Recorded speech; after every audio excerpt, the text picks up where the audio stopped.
This is a sports catastrophe production. Hey there, it's Jeff Cutter Diamond. Welcome you to the sports catastrophe on this day. And on this day, May 29th was a catastrophe. Well, catastrophe, not catastrophe. But anyway, this happened in my birth year, 1985. It was the European Cup final. Of course, as we all know, the European Cup became the Champions League in 1993. So anyway, the European Cup final was a match between Liverpool and Juventus for the Championship of Europe. Liverpool was the defending champion and all that. Liverpool won the competition four times 77, 78, 81, 84. So they were looking for their fifth title in 8 years. And also the fact that they had not lost a European Cup final. Amazing, don't you think? Juventus was 0-2 in their previous European Cup finals in 73 and 83. So anyway, they were trying to get through. Each club had to go through 4 rounds to reach the final, and the matches were contested over 2 legs at each team's home ground. So basically, how they got here. Juventus won the 1984 Serie A, or Italian league, so they basically were in it. They were against Ilves of Finland. All I know about Ilves was there were a hockey team in NHL 04 and 09, of course. But anyway, they ended up being 6-1. Paolo Rossi had a hat trick. The second round, they drew Grasshopper, the Swiss league champs. Juventus beat them easily. In the quarterfinals, they would face on the Czechs, Sparta Prague. They did lose in Sparta, but because they won 3-0 on home turf, they moved on. In the semis, they took on Bordeaux, and they lost 2-0 in Bordeaux. However, their first leg was a 3-0 win at home, with goals by Boniak, Priaski, and Platini. Liverpool were the reigning European champions, and actually were the reigning English champions, so that's why they got in. Their first round opponent was Lech Poznan from Polska, and easily beat them 5-0 on aggregate. They would face Benfica, a much tougher opponent. They did lose in Portugal 1-0, but they won 3-1 on home turf because of Ian Rush's hat trick. Liverpool in the quarters would face Austria Vienna and actually drew the first leg in Austria. But at home they won 4-1, so they got in. In the semifinals, they take Panathinaikos of Greece and crushed them easily 5-0. Wasn't even close. So basically, yeah, Liverpool was 4-0 in the competition. Juventus 0-2. So basically, everyone thought that Liverpool was going to win, obviously.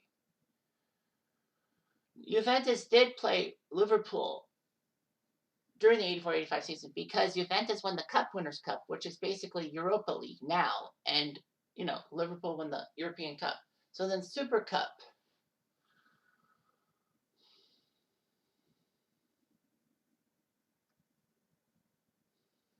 Liverpool lost 2-0 thanks to Boniak's 2 goals. Juventus actually finished the 85 season in fifth, which meant they missed the European qualifying positions. But in order to participate in any European competition, they needed to win the championship. Liverpool was second in the first division to Everton and went to the UEFA Cup. But if they won, they got to be in the European Cup as the defending champions. The Heysel Stadium in Brussels, Belgium was hosting this event. Liverpool actually objected because of the condition of the stadium, which actually was crumbling. And they actually allocated a neutral section for Belgian fans. Unfortunately, that didn't work out so well. The neutral zone, which was allocated to Belgian fans, was actually occupied by Juventus supporters, many from the Italian community. Okay, fair enough. The neutral zone was in section Z, on the same side of the ground as the Liverpool fans. The two groups had stood yards apart, separated by chicken wire. The two sets of fans actually would throw missiles at each other. And because the stadium was crumbling, fans could pick up stones up and throw them across the divide. The problem was that, it was more intense and all that. And then a group of Liverpool fans charged into section Z. which meant the fans in that session, the Juventus guys, had to retreat. Unfortunately, as people moved up against the wall, it collapsed, which led to 39 deaths and 600 injuries. Juventus fans were rioting in retaliation for the offense and all that. They wanted to go towards the Liverpool fans, but the police stopped them. There was a confrontation that lasted 2 hours and was ongoing when the match kicked off. In the end, Juventus beat Liverpool 1-0 on a goal by Michel Platini on a penalty. So here were the starting lineups and all that. Juventus had Trazzoni at goalkeeper. They had Favaro, Antonio Cabrini, who played for the 82 European champions, Italy. Bonini, Brio, Scirea, who was their captain. Ragazzi, Tardelli, the great Marco Tardelli. Paolo Rossi was on that Juventus squad. Well, Michel Platini and Cedric Baniak of Polska, who was a big Polish legend.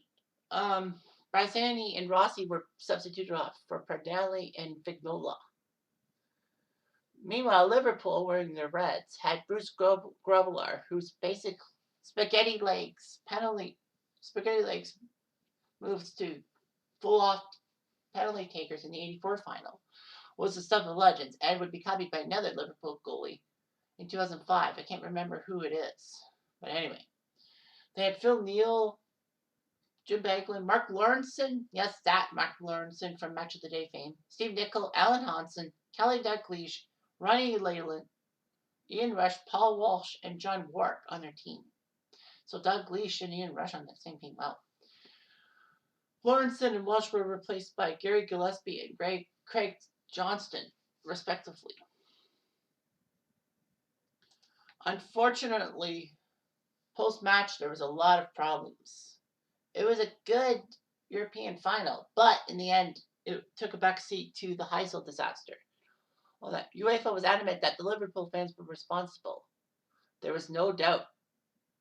In fact, Maggie Thatcher actually put pressure on the Football Association to withdraw English clubs from European competition. And 2 days later, UEFA did ban English clubs for all that.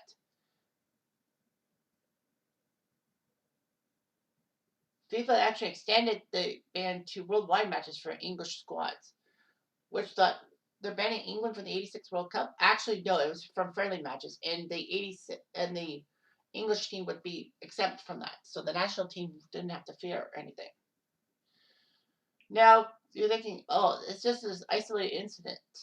Why did they do that? Well, unfortunately, English fan hooliganism had been around for many years prior to the 1985 Heysel disaster. So basically, it was a matter of time before England got themselves in trouble. So the English clubs were banned. It was indefinitely, with the condition that when the ban was lifted, Liverpool would be given 3 extra years. The ban actually only lasted for 5 years, and clubs were allowed to be in European competition for the 90-91 season. Liverpool came back the next year in 91-92 in UEFA Cup. But a lot of people said, would English clubs have been that good and taken a few European championships, European Cups?